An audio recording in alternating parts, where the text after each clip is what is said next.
Salut à tous, je vous retrouve pour un nouvel épisode destiné au système de jeu.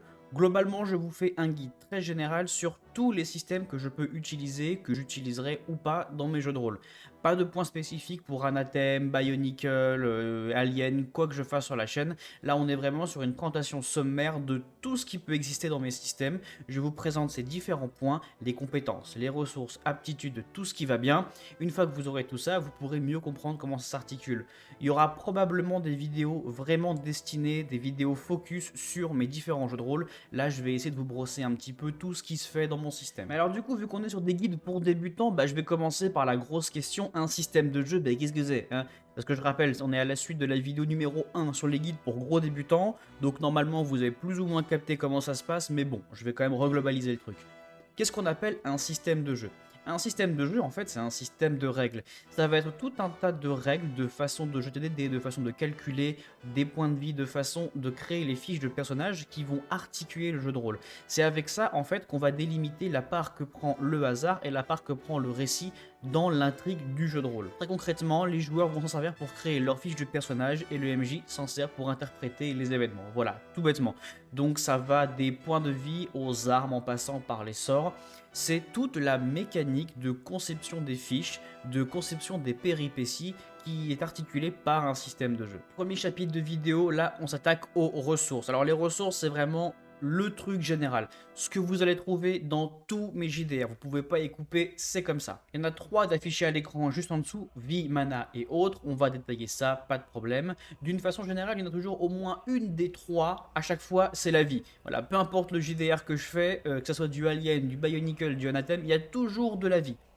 Généralement associé à la mana qui vient juste derrière, donc la mana qui peut être aussi appelée l'énergie, la psy, ça dépend à nouveau du jeu de rôle. Il y a au moins tout le temps ces deux là qui sont ensemble. Il se peut que je fasse des one shot, des JDR avec juste de la vie, mais ça reste assez rare. Pour être plus factuel, donc la vie c'est bien la vitalité de votre personnage, voilà, c'est sa force vive si j'ose dire, c'est les fameux points de vie qui lorsqu'ils tombent à 0 vous êtes inconscient et lorsqu'ils tombent à moins un certain chiffre, vous êtes considéré comme mort, voilà, caput, terminé, c'est la fin. Ensuite vous avez la mana, donc là ça va être très situationnel selon les jeux de rôle, donc je vais l'appeler comme je l'ai dit, mana, psy, énergie, point de compétence, ça va vraiment dépendre du JDR.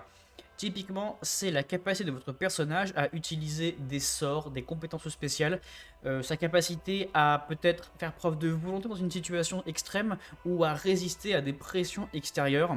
Ça va dépendre. Quoi qu'il en soit, c'est une sorte de ressource énergétique interne autre que la vie qui vous sert à faire des actions hors du commun. Et troisième volet, alors j'ai mis ressources autres parce que ça dépend. C'est assez rare que je mette une troisième ressource de façon globale. Je l'ai fait récemment avec le jeu de rôle Bionicle où il y a une troisième ressource armure qui est une pré-ressource de vie si j'ose dire, qui permet aux joueurs de prendre des coups avant d'entamer leur vie. Mais bon, en général, la troisième ressource, elle est assez situationnelle. Typiquement, sur le jeu de rôle Anathem, qui est le jeu de rôle principal de la chaîne, le bouclier, l'armure existe, c'est une troisième ressource, mais il est temporaire, souvent magique. L'armure en elle-même, l'armure physique des personnages est comptée absolument à part.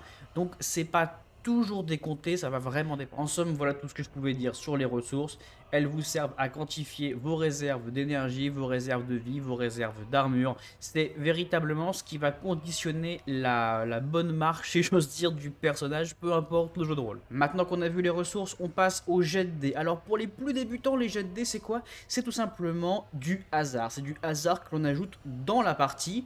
Alors un hasard maîtrisé évidemment par tout un système que je vais vous expliquer, mais malgré tout un hasard pour savoir si votre personnage arrive à faire telle ou telle action, s'il arrive à lancer un sort, à attaquer un adversaire, s'il arrive tout simplement à faire ce qu'il veut entreprendre. Dans l'ensemble de mes campagnes et de mes JDR, le système de dés s'articule autour d'abord de ce que j'appelle des stats, des statistiques. Il y en a de 3 types, des primaires, des secondaires et des tertiaires. Chacune d'entre elles correspond à un dé que vous allez lancer, que je vais détailler bien sûr. Il faut savoir qu'en général, les stats primaires sont toujours présentes. Les stats secondaires, ça va dépendre de la complexité que je veux mettre. Elles peuvent être présentes complètement ou à moitié et elles sont quasiment tout le temps liées aux stats primaires.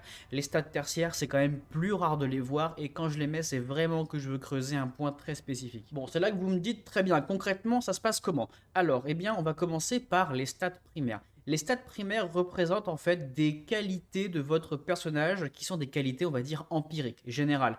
Typiquement, je prends mon jeu de rôle Anathème que vous pouvez suivre sur la chaîne. Il y a le physique, le mental et le social. Normalement, c'est là que vous allez me dire dans mes arches, attends, physique, social et mental, c'est très général, ça peut tout être. Rien que le physique, ça peut être la puissance brute, ça peut être l'agilité, ça peut être la capacité à entendre, à regarder, ça peut faire appel à tout. Et effectivement, vous avez raison, c'est très général. Et bien justement, c'est pour ça qu'on le fait sur un des 100. Parce que quand j'appelle un test sur une stat primaire, c'est véritablement que je veux tester un ensemble global lié à votre personnage. Sa condition, sa constitution physique générale, si on parle encore de physique. D'où le fait que je l'associe à un très gros dé. Et justement, le fait que le dé soit gros permet au MJ d'interpréter. Comme je vous le disais, le système de dés, eh bien, ça permet de rajouter du hasard. Mais contrairement à des systèmes qui sont beaucoup plus aboutis et beaucoup plus compliqués que ce que je fais moi, eh bien, dans mon système, comme on utilise des dés très limités sur un nombre de statistiques limité, eh bien, plus le dé est gros, plus ça laisse d'ampleur au maître du jeu pour interpréter. Typiquement, vous avez un jet de stats primaire que vous ratez à pas grand chose. C'est un petit échec. Eh bien, il se peut très bien, et c'est quasiment souvent le cas, que votre échec n'est pas un énorme rebondissement. Parce que vous le faites sur quelque chose de très général. Donc je ne vais pas vous sanctionner comme si vous aviez raté votre vie. Pas du tout. Et pareil pour les réussites. Si vous réussissez à vraiment pas grand chose, vous réussissez certes, mais c'est pas une réussite gigantesque.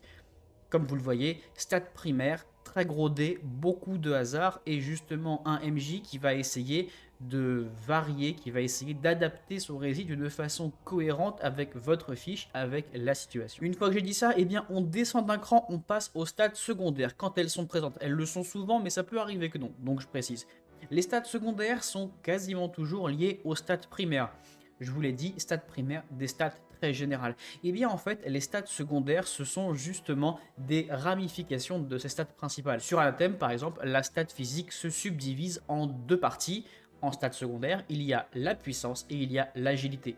L'un qui évidemment correspond à la force brute et l'autre qui va correspondre à plutôt la capacité de votre personnage à se mouvoir de façon agile, à esquiver, à faire preuve de rapidité, etc. Vous l'aurez donc compris, les stats secondaires viennent en complément des stats primaires, mais comme elles sont beaucoup plus spécifiques, et bien justement, vous avez plus le loisir de choisir laquelle va être principale. Parce que bien entendu, quand vous allez créer votre fiche de personnage, vous avez des points limités à mettre dans chacune des stats primaires, secondaires et éventuellement tertiaires. C'est donc vous qui allez me dire si dans votre personnage, s'il est très fort en physique, est-ce qu'il est plutôt fort de son corps ou est-ce qu'il est plutôt fin, agile. Et quand vous allez faire ça, vous allez de facto orienter le personnage. Comme vous l'orientez, que vous avez choisi de l'orienter, et bien donc il va y avoir un petit dé à lancer, un dé 6 ou un dé 8, et généralement vous avez assez peu de chances de le rater. Et oui, admettons que vous faites un jet d'agilité, vous avez 7 points sur un dé 8, vous avez qu'une chance sur 8 de le rater, c'est pas dingue. Donc automatiquement, vous allez tenter à chaque fois de maxer et de réussir à un peu imbriquer vos actions en fonction de vos points forts. Vous n'êtes pas à l'abri que votre serviteur tente de vous avoir, mais d'une façon générale, vous allez bien vous orienter avec vos stats secondaires pour réussir des actions précises que vous allez entreprendre en fonction de ce que vous savez faire. Voilà donc tout l'intérêt des stats secondaires. Permettre de faire des actions beaucoup plus précises qu'avec les stats primaires qui en sont, on va dire, le découlement direct, sans avoir cet énorme hasard qui est trop général. Attention, parce que on est sur un D6 ou un D8, du coup si vous faites un échec, je reprends l'exemple d'avant, un D8, vous avez 7 sur 8, vous faites un 8, c'est un échec et un bel échec. Et là, croyez-moi, en termes de récit de péripéties, je ne vais pas vous rater. Dernière stat, la stat tertiaire. Alors, elles sont rarement présentes et je les mets vraiment dans des jeux de rôle où je vais essayer de creuser certains aspects. Typiquement sur un Cthulhu par exemple, si je veux creuser vraiment les capacités pures de votre personnage. Donc il a du physique, très bien. Stade secondaire, il est débrouillard, un peu ingénieur, très bien. Mais je vais encore creuser avec les stades tertiaires parce que l'ingénierie c'est bien, mais c'est très vaste. Qu'est-ce qu'il sait vraiment faire ? Quand je veux vraiment creuser à fond les stats secondaires ou que je veux faire un personnage très très précis, j'utilise les stats tertiaires. Ou alors complètement, je change mon fusil d'épaule et je crée un autre groupe de stats à côté qui n'a rien à voir avec les primaires et les secondaires. J'ai pas encore eu le cas à traiter, mais ça peut parfaitement arriver. Il y a des univers type Star Wars, type Alien, où ça peut arriver, où je peux avoir besoin d'avoir une autre grille de stats sur le côté, où on va devoir lancer des dés différents. D'une façon générale, les stats tertiaires, elles seront lancées sur des D20, mais j'ai également rajouté DX parce que, eh bien, je ne sais jamais ce que je vais créer. Elles peuvent exister, si elles existent, elles ne sont pas forcément en D20, du coup, je le précise. Bref, vous avez compris, vous allez devoir sur vos fiches de personnage remplir vos stats, qu'elles découlent les unes des autres ou pas, pour bien affiner ce que votre personnage sait faire. Plus les stats utilisées sont hautes, donc plus elles sont primaires, plus le MJ va tenter de concilier le récit et va être, on va dire, adaptatif vis-à-vis de vos jets, qu'ils soient victorieux ou que ce soit des jets ratés. En revanche, plus vous allez me demander ou plus je vais vous demander d'utiliser des statistiques précises, plus l'écart, l'échec va se creuser et plus évidemment celui-ci sera intense si jamais vous tombez dedans. Précision, je peux très bien vous demander un dé supérieur, notamment pour les stats secondaires. Admettons, vous avez 7 sur 8 en savoir de base. Eh bien, si vous voulez décrypter quelque chose de très très pointilleux, qui n'est soit pas prévu par le scénario, soit qui représente une quête du scénario, je peux très bien passer d'un dé 6 ou d'un dé 8 à un dé 10 pour montrer ce côté difficulté. Ce sont des points de défaite en plus que je vous ajoute parce que je veux créer la difficulté. Je peux toujours moduler les dés, je vous donne ici des 100, des 6, etc.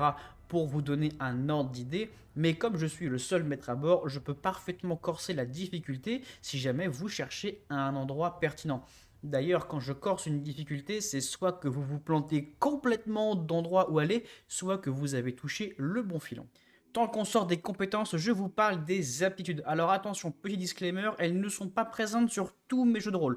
Pour ainsi dire, elles sont même rarement présentes, mis à part pour l'instant sur le jeu de rôle principal Anathème. Sinon, elles sont pas forcément très utilisées, du moins pas sous cette forme-là. Une aptitude, c'est quoi? Alors c'est très facile, en fait, c'est un art, une maîtrise d'armes, une maîtrise de sort, une compétence que vous avez mais que vous maîtrisez mieux que toutes les autres.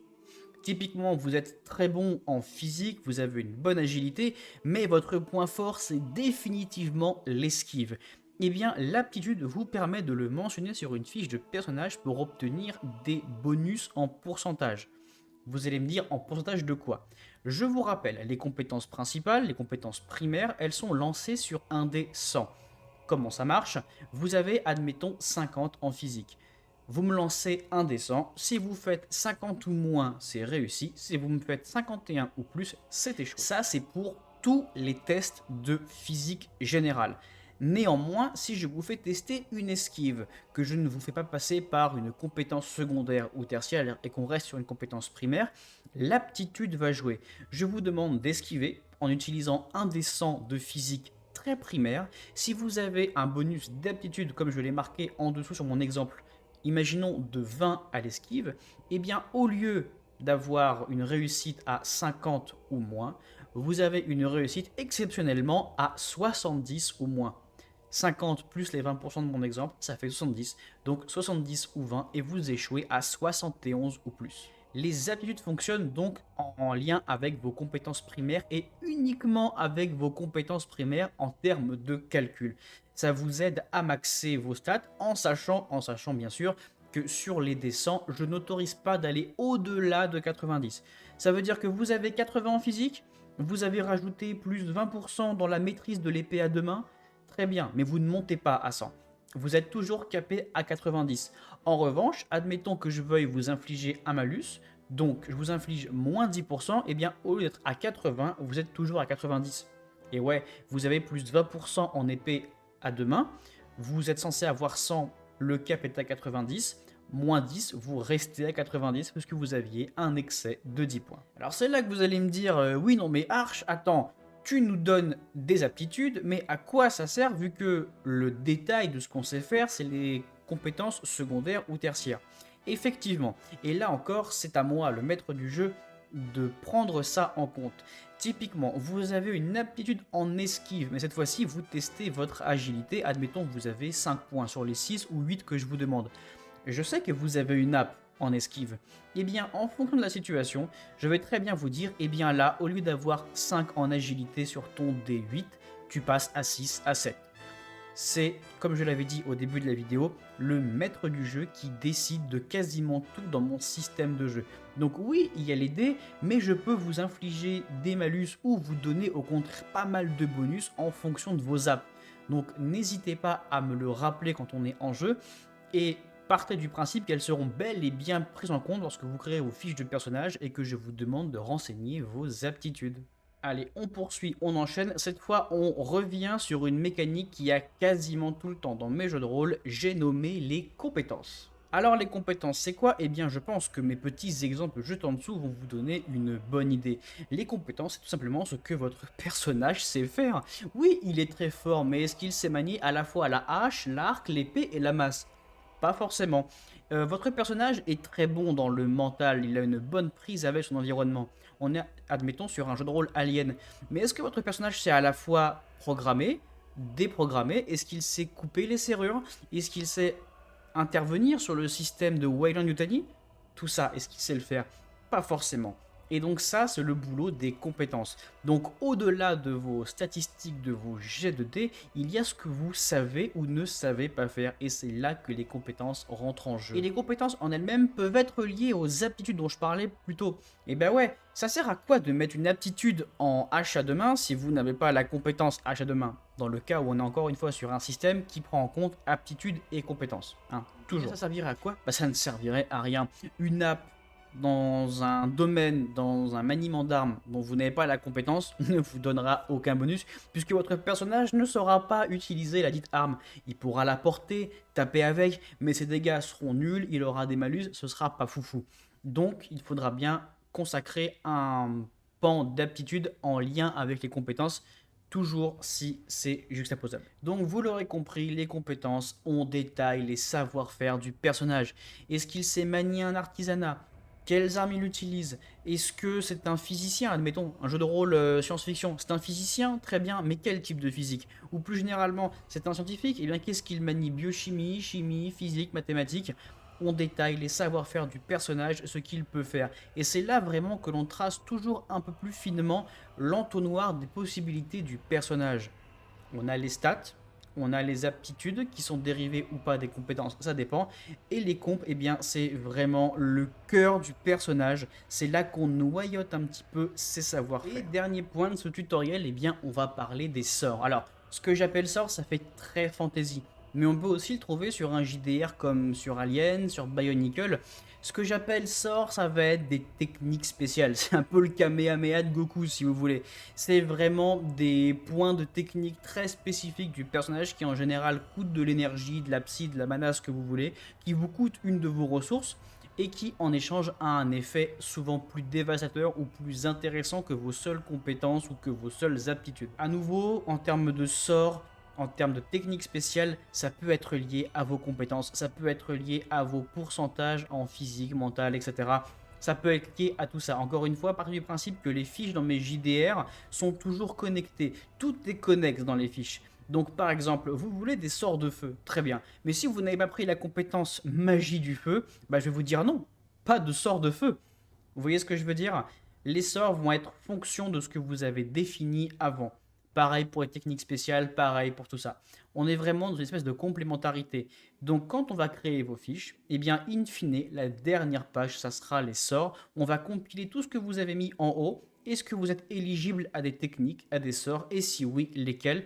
Et dans ce cas-là, je vous proposerai un éventail de sorts que vous pourrez utiliser. En fonction des JDR, le système de sorts est plus ou moins, on va dire, étoffé. Sur Anathème, c'est un JDR fantasy, le système est assez étoffé. Donc chaque sort peut être amélioré sur des degrés 1, 2, 3, 4, etc.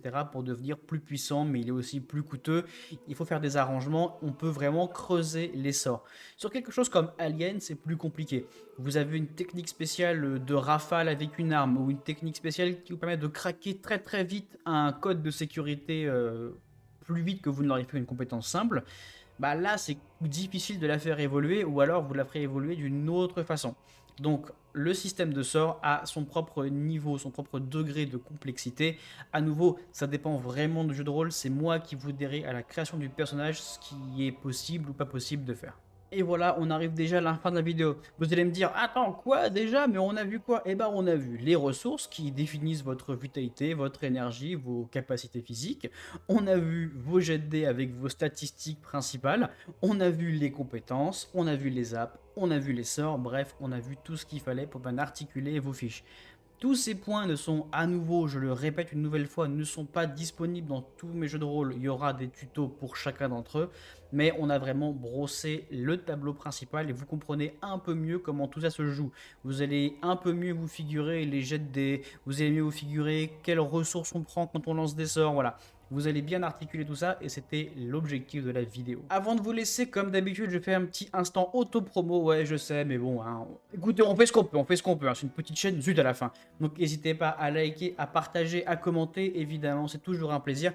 Vous êtes de plus en plus nombreux d'ailleurs à me suivre sur YouTube, donc merci à vous. Et bah écoutez, tout ce que je peux vous dire, c'est passer sur le Discord, inscrivez-vous à une campagne. Moi, j'ai très envie, j'ai très hâte d'avoir de nouveaux joueurs à mes tables. Donc dès qu'il y a un créneau, je vous le dis, vous vous inscrivez, vous venez. Et le système, encore une fois, ça a beau être les règles qui encadrent le jeu, le principal, c'est de s'amuser. Allez, à la prochaine!